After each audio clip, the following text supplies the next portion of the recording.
Hi everyone, my name is Dr. S. Nagarjuna Kumar. I'm working as assistant professor in VIGNANA VJEC. In today's video lecture, we'll discuss about estimation of acid value of lubricant oils. So in the context of today's experiment, when you talk about lubricants, we are talking about vegetable oils and animal oils. So you know the vegetable oil examples, right? Coconut oil, groundnut oil, castor oil, all these oils. So we are going to determine the acid value of these vegetable oils in today's experiment. But what is acid value? Acid value is one of the quality parameter and stability parameter of the lubricants or oils. It actually measures the acidity present in that particular lubricant oil. But why are acids present in fats and oils? Basically, fats or oils are nothing but the major components of the fats and oils are nothing but the triglycerides. That means ester functional group present in these triglyceride molecules. But these fats and oils undergo process called rancidity. The rancidity is nothing but the degradation of these oil samples. So how do they degrade? Because esters, we know that ester bond is a quite stable bond, but why do these ester bonds break? In normal conditions, if you properly store the oils, it will not go much degradation.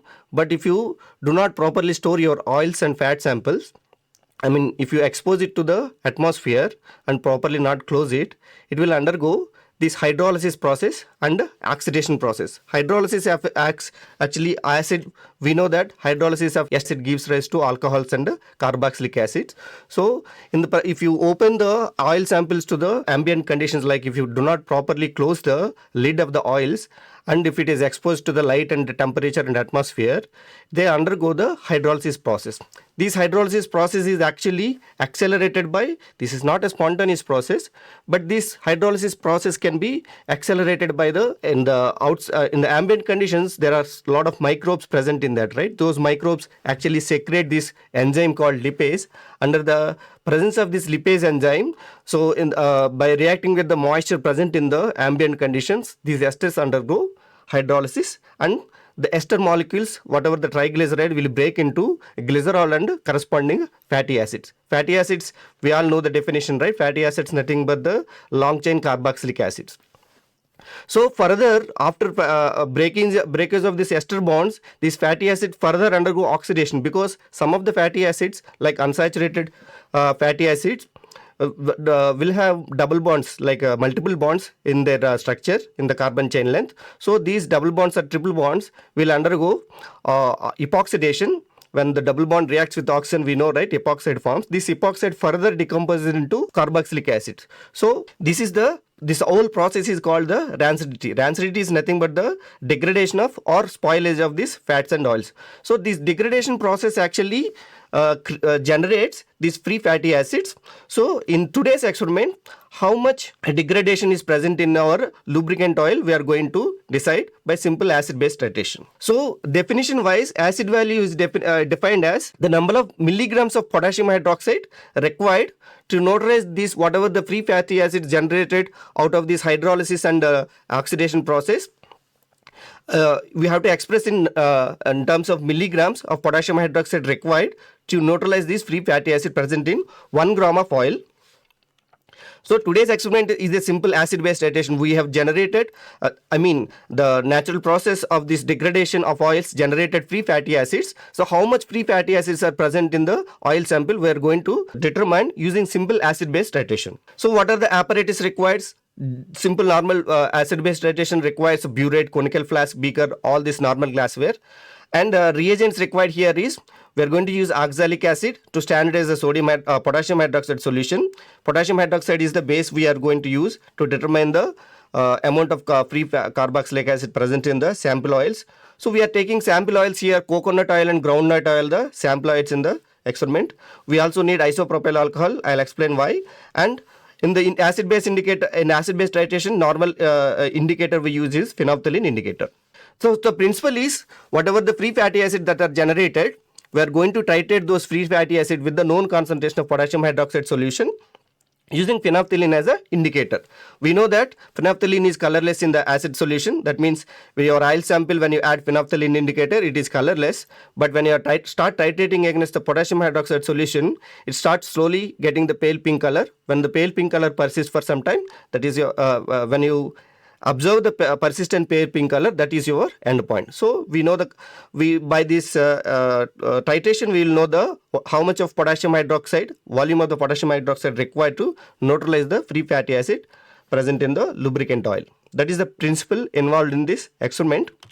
So there are basically 3 steps involved in this experiment. In the first step, we will prepare the 0.005 normal oxalic acid solution. Why do we need oxalic acid solution? Because we are going to titrate our acids, free fatty acid present in the oil sample with the potassium hydroxide solution, right?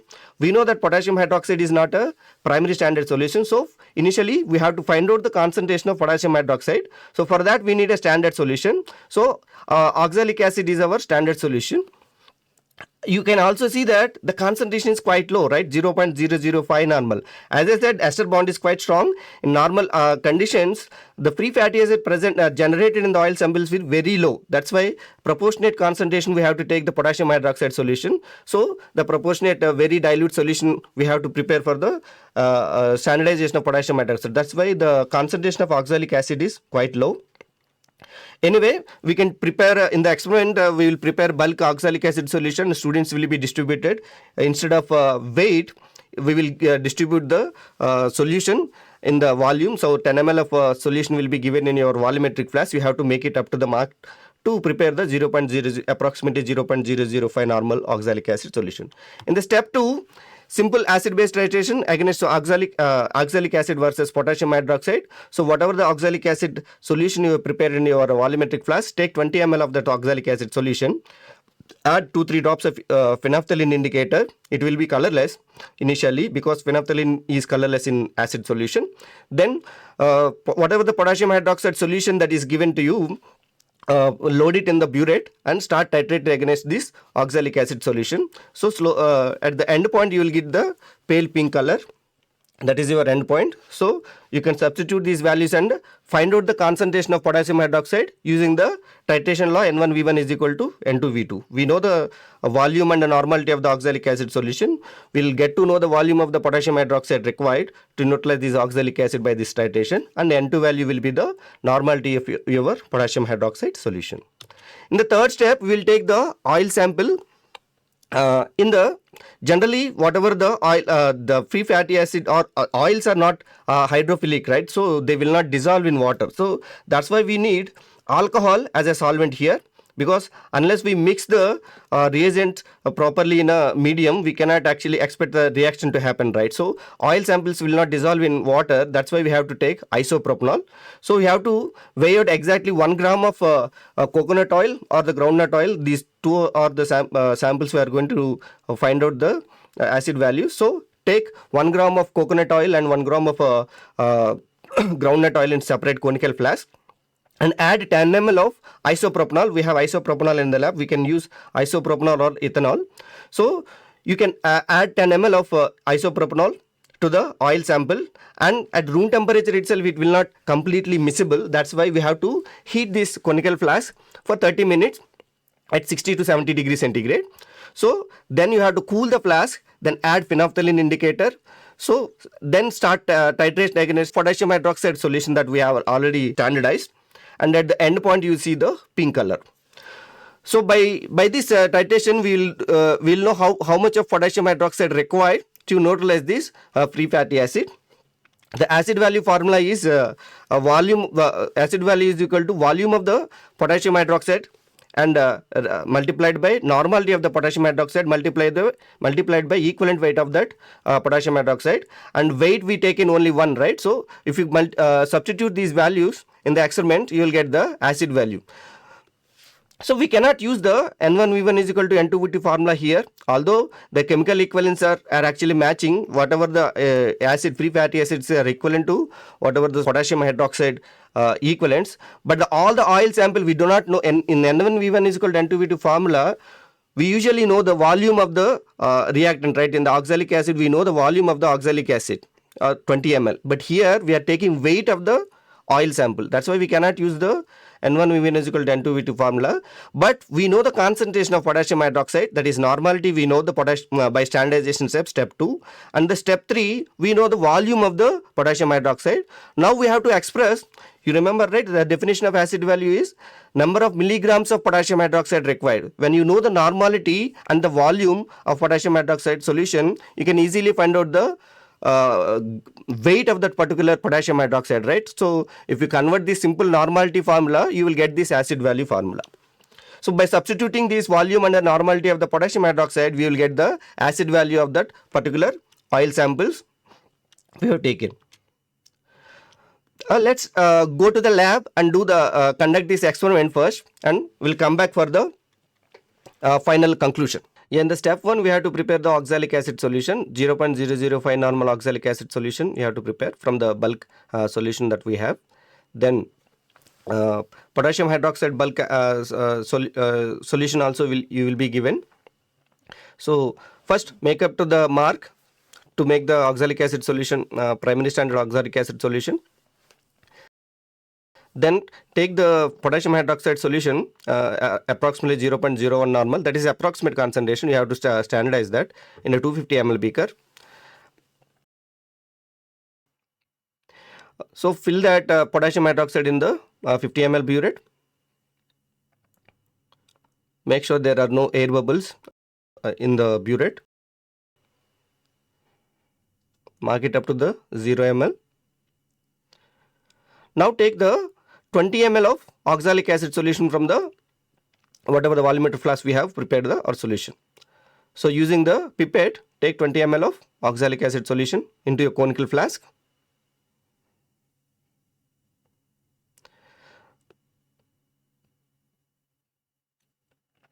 Then add 2-3 drops of phenolphthalein indicator.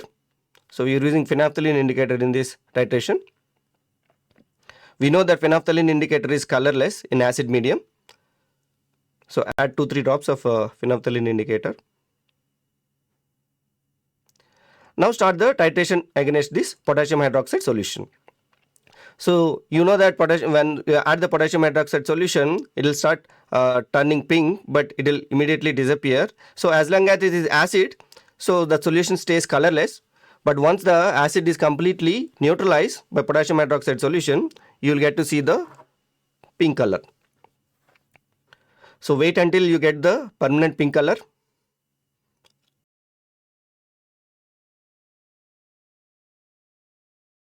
Now you see the permanent pink color and record the value of the potassium hydroxide from the burette reading. So you have to do this titration until you get the concurrent readings. Now take the coconut oil. Coconut oil we have to take it in the conical flask.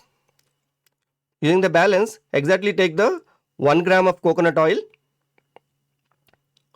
Similarly, you can also take the 1 gram of groundnut oil in another conical flask.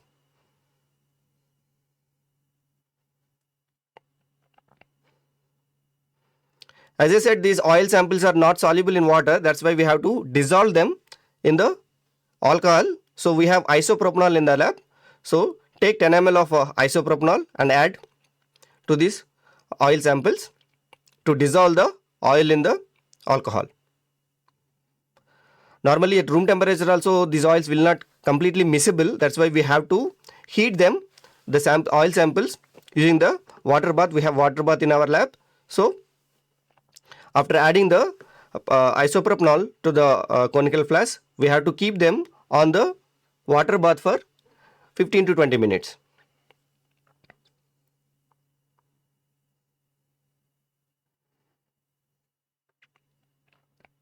The addition is done now.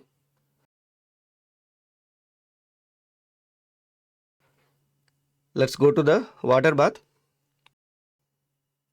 Yeah, this is our water bath. So it is already preheated. Now just place your conical flask on the top of the water bath and heat the oil samples for 15 to 20 minutes. So that much 15 minutes is sufficient for entirely dissolve the oil samples. We have to wait until the oil samples come to the room temperature and add phenolphthalein indicator into the conical flask. Add 2-3 drops of phenolphthalein indicator. remember we have to wait until it gets to the room temperature. We should not perform this titration at the higher temperature. That's why check whether it is come to the room temperature or not. Now we already have loaded our potassium standardized potassium hydroxide solution in the burette. Start titrating against this potassium hydroxide solution. You start to see the pink color. As usual, we have to look for the permanent pink color. But remember, this pink color actually disappears. So wait until only if it stays for at least 1 minute, take that as a end point. If you wait more than 1 minute, whatever the pink color you get, it will again disappear. I will tell you the reason. So for the second sample also, just add phenolphthalein indicator and titrate against the potassium hydroxide solution until you get to see the permanent pink color. And that permanent pink color will not stay for long. So if you see the permanent pink color for just 1 minute, take that as an end point. What happens is potassium hydroxide, this permanent pink color disappearing because this potassium hydroxide is very dilute. You remember 0.01 normal. So potassium hydroxide reacts with the atmospheric carbon dioxide and it forms a potassium carbonate. The potassium carbonate pH is less than 8.2. So it is below the working range of the phenolphthalein indicator. That's why we are losing the pink color. So that's why if you see the pink color for 1 minute, just take that as a end point. So take that as an end point and record your burette readings, and that will give you the volume of the potassium hydroxide required to neutralize the free fatty acid present in the oil samples. We know the formula of acid value. So substitute this volume and the normality. So whatever the volume and the we get from the titration, substitute in this formula, and we know the normality of the potassium hydroxide, and you will get the acid values of the coconut oil and groundnut oil. So these are the acid value for common vegetable oils. You can see the coconut oil and groundnut oil in 0.37 and 2.2, but it depends like how much degraded your oil sample, that depends on your, so that decides your acid value. You can check here, used fry oil, that usually we consume a lot of food from the roadside, right? So they use a lot of oil for repeated times. So we should not consume those kind of fast food or food made up of this repeated fried oil. So you can see used fried oil acid value is 31 times. That's exponentially higher than the normal whatever the oils we use for our at home. So what is the significance of this acid value? As you know, acid value actually tell you the quality of that particular oil. Higher the acid value, lower the quality of that oil. So this indicates the amount of free fatty acid present in the oil sample. So higher the acid value is the higher the rancidity, that means higher the degradation of that oil. So we cannot consume these degraded oils because these free fatty acids are not good for health also. Whatever these LDL values will be rise up in your body, and that will lead to the cardiovascular diseases and some other diseases because of the consumption of these free fatty acids. So this acid generation, because lubricants and fats are also used in the industries. So if the free fatty acid present in those oil samples, you know that we all know that presence of acid actually enhances the corrosion process. So we cannot use the degraded oil samples. So all this degradation can be determined using this simple acid value experiment. It is nothing but simple acid based titration. That's it for today. We'll meet in another experiment. Thank you. Like, share, comment, and subscribe VNR Digital Learning Resource YouTube channel.